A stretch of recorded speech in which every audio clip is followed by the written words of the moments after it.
കോൺഗ്രസിലൊരു വിഭാഗം അത് വാതിലടച്ച മാതിരി നിലപാട് സ്വീകരിക്കുമ്പോൾ ഞങ്ങളതിങ്ങനെ അങ്ങോട്ട് ചെന്ന് വാതിൽ മുട്ടേണ്ട ഗതികേടിലേക്ക് പോകണ്ട എന്നുള്ളത് തന്നെയാണ് അഭിപ്രായമുള്ളത്.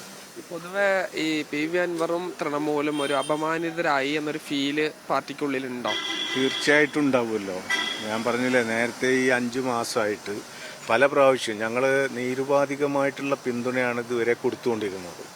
ആ പിന്തുണ കൊടുത്ത സമയത്തൊന്നും ഒരു പരിഗണന ലഭിക്കാത്ത തരത്തിലാണ് പ്രവർത്തനം എന്ന് വരുമ്പോൾ ഞങ്ങൾക്കതിലൊരു നീരസം എന്തായാലും സ്വാഭാവികമായിട്ട് ഉണ്ടാവുമല്ലോ.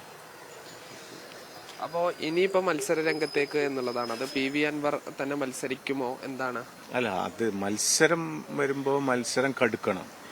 അവിടെ ഞങ്ങൾ ഉയർത്തിയ ഞങ്ങളെ നിലപാടുകൾ ജനങ്ങൾ അംഗീകരിക്കാൻ വേണ്ടിയിട്ടുള്ള പ്രവർത്തനങ്ങൾ തെരഞ്ഞെടുപ്പിൽ സ്വീകരിക്കണം.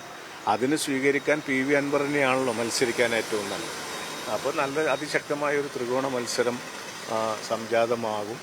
അങ്ങനെ ഞങ്ങൾ വെച്ചിട്ടുള്ള ഡിമാൻഡുകൾ ജനങ്ങളെ മുന്നിൽ അവതരിപ്പിച്ച് ജനങ്ങളുടെ അംഗീകാരം നേടാൻ വേണ്ടി കഴിയും എന്നുള്ളത് തന്നെയാണ് പ്രതീക്ഷ.